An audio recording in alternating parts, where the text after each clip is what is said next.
Hi, Dr. G. My name is Abigail Francisco, and this is my presentation on the legal issues in kinesiology. The background that I chose is an athletic training facility. I am a certified athletic trainer. I completed my undergraduate work, Bachelor's of Science, in San Diego State University with emphasis in athletic training. So I was part of their athletic training educational program. While studying there, I was able to work with athletes at all levels: high school, community college, Division I, Division II, and NAIA. And out of college, I got a job working as an athletic trainer at Disneyland, so the non-traditional setting. I was able to work with performing arts, acrobats, dancers, as well as the industrial athlete. And the industrial athlete is a new term coined for people who aren't as active as collegiate or high school athletes. They're typically people working a register, stocking items, product, scooping ice cream, and things like that. So you're kind of um, everyday worker. Working in any athletic training facility, as we've learned throughout the course, there are a plethora of potential legal issues. And as an athletic trainer, my main penchant is prevention. I want to make sure that I prevent illness, sickness, and in this case, prevent legal issues from arising in an athletic training facility that I may one day run. So 3 cases we'll talk about are going to be about risk management, and another 3 cases about employment law. The first case about risk management is Kleinknecht versus Gettysburg College, and I noticed that this is one that resonated throughout this field and the litigation surrounding it. This was cited in a lot of many other cases. And in this case, Drew Kleinknecht suddenly collapsed during a scheduled lacrosse practice. His teammates ran to the nearest phone, and medical personnel, which is about 250 yards away where the athletic training facility was. Once the athletic trainer arrived, EMS was activated, CPR was administered, and Drew was sent to the hospital, but ultimately passed away after multiple resuscitation efforts. Now, in this tragic case, there was a lot of things that really could have been done. The NAT position statement on preventing sudden death in sports outlines how important it is to have an emergency action plan for each athletic venue, not just a school, every venue. In this case, lacrosse fields, softball fields, baseball fields, football fields. Additionally, early defibrillation is vital in preventing sudden death and should be administered within 3 to 5 minutes of collapse. So now, I believe coaches in any setting must be CPR certified, as it increases the probability of survival. Had that coach been CPR certified, he could have started compressions right away once he saw him go down.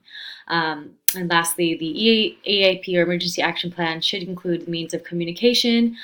In this case, there was no communication, no radio, no cell phone at the time, but no form of communication, directions to the venue, patient info, allergies, what have you, personnel roles, the athletic trainer role, first responder, coach, equipment on site, are there barriers that they need to run to, and activation of EMS, which also ties into the directions. Once the EMS is there, how do they get to that field? The next case is Rios versus Grossmont Union High School District, and in this case, Coulter, the athlete, Coulter Rios sustained an ankle injury during a football game, and he was evaluated by an athletic training student who taped him and told the coach that he was clear to return to the game. Coulter was then tackled and knocked to the ground, fracturing 2 of his cervical vertebrae and injuring his spinal cord. So this case shows scope of practice or lack thereof. The Commission of Accreditation of Athletic Training Education, or CATE, mandates that athletic training students must always be supervised and cannot replace any professional or certified athletic trainer in making final medical decisions. And this athletic training student did. He made the decision to allow Coulter to return to the game. This athletic training student was working outside of his scope of practice by making that call. And the certified athletic trainer should have been there to authorize that call. So that's kind of what happened here. Got to make sure that all our athletic training students and interns and observation students are working under their scope of practice. And the last case regarding risk management is Back versus Benefits Health System. In this case, Robert Back sustained a concussion on September 5th and was held from practice, or was first evaluated by a physician in the emergency room and then held from practice and participation in games until September 14th as mandated by the physician that he saw. This was communicated to the coaches and athletic trainers.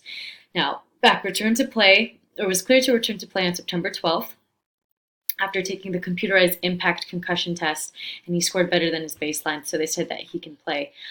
So he collapsed during halftime of that game on September 12th and resulted in quadriplegia with severe neurological and brain deficits.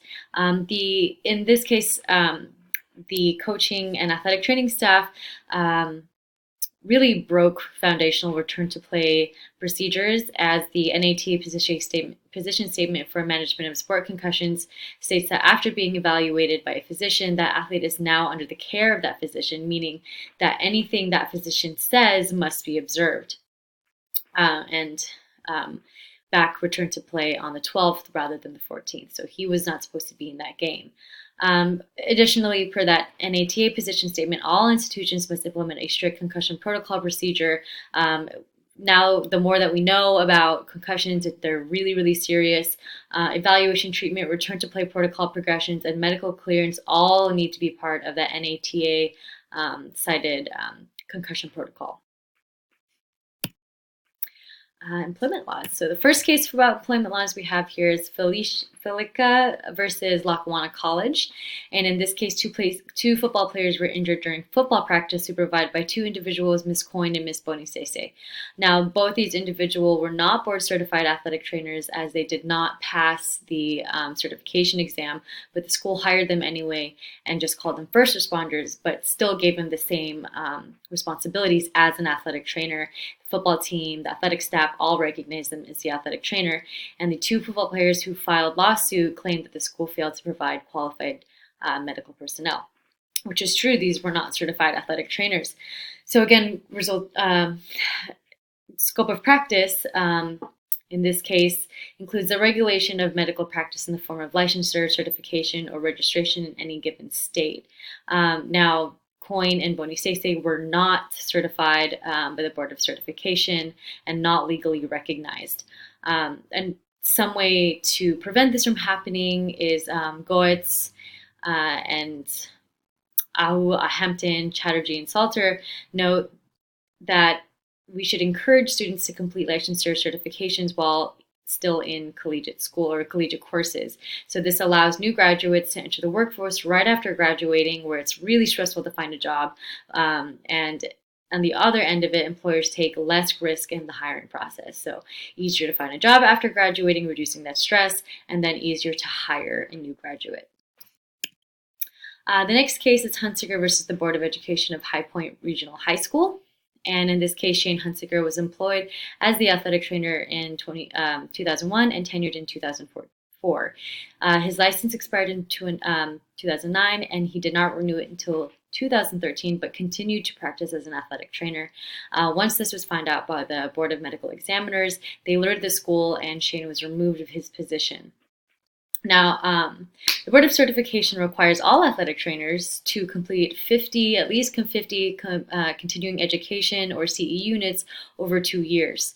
And you need to do that in order to renew your certification. You should not and shall not be continuing practicing if your certification is not renewed and up to date. The reason they do that is so that we stay up to date on current medicine and research practices.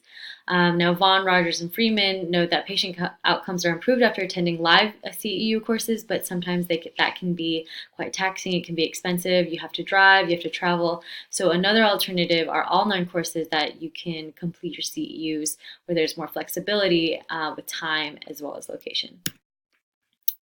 Now, the last case we have here is Owsley versus San Antonio Independent School District. This case kind of hit home for me. 8 athletic trainers in the school district worked an average of 60 hours per week, but were not paid overtime. Fair Labor Standards Act mandates that employers have to pay their employees overtime if they work 40 hours more a week. unless they are working in a professional, administrative, or executive capacity. Now, ultimately, because of that rule summary was granted to the school district on the premise that athletic trainers exercise in discretion and independent judgment and therefore qualify for the exemption. Again, this kind of hits home because in the traditional setting, athletic trainers do tend to work a lot. So the few solutions here are Golden notes the allowance of compensatory time for overtime pay, meaning you can work this comp time and then use that time later in the year. Additionally, I think it's really important that employers, administrators, managers should work on that schedule to make sure that salaried and hourly employees, athletic trainers, whomever, are not forced to work unruly hours, and there's enough employment that doesn't have to happen, and that they make sure that there are proper lunch breaks being taken, and not only that, but duty-free lunch breaks. So it's kind of the culture of athletic training to work that much, but we're trying to make it not the culture and really change that.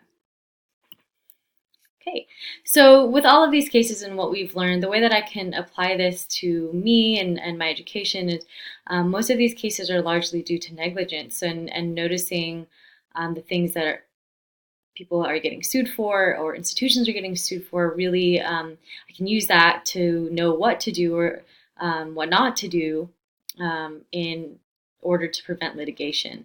The amount of legal issues is really eye-opening, and recognizing them is really the key to prevention. The faith integration aspect, I have 3 Bible references here. Jeremiah 33:6 says, "Nevertheless, I will bring health and healing to it. I will heal my people and will let them enjoy abundant peace and security." Excuse me. So that's really what we want as athletic trainers, as managers for our student athletes, is to heal and let them be at peace, knowing that they're safe and secure playing their sport, as well as an employer safe and secure working here. Isaiah 41:10 says, "So do not fear, for I am with you. Do not be dismayed, for I am your God. I will strengthen you and help you. I will uphold you with my righteous right hand." Now, this as an employer is kind of really relevant. Like, you want your employees and your fellow constituents to improve. You want them to grow and strengthen, and you are there to be doing that. And Mark 12:29 through 31 says, "One should love their neighbors as they love themselves." And really, that's kind of universal. We should love everyone, our employees, our patients, our student athletes, as if they're our own family. Excuse me. So faith in the workplace, at the office.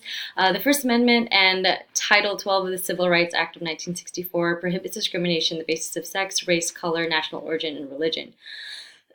So it's important to be understanding and open and flexible and adaptable in the workplace, and acknowledge that everyone has the right to practice their own religious beliefs. But also, as a manager or a manager position, also important to recognize what is appropriate and what is inappropriate behavior, and drawing that line between, hey, I know you want to help people, you're doing it based on religion, and that's great, but there are certain things that can cross the line, and just to recognize that. So with this class, Dr. G, I actually really did enjoy it. It gave me a huge insight into potential legal issues that can happen in an athletic training facility. Some that I would never have thought of, and some that were like, just keep a lookout, that's negligent. Of course it is. And why rules are set the way they are now. We learned the mistakes of the past and past cases, and it was actually really surprising to me that I enjoyed reading through these cases. It kind of made me look through the eyes of a lawyer and an administrator and say, oh, this is something that we could get sued for. Let's make sure to combat that, nip it in the bud. But overall, I really enjoyed that, you showed the importance of this course without taking it too seriously.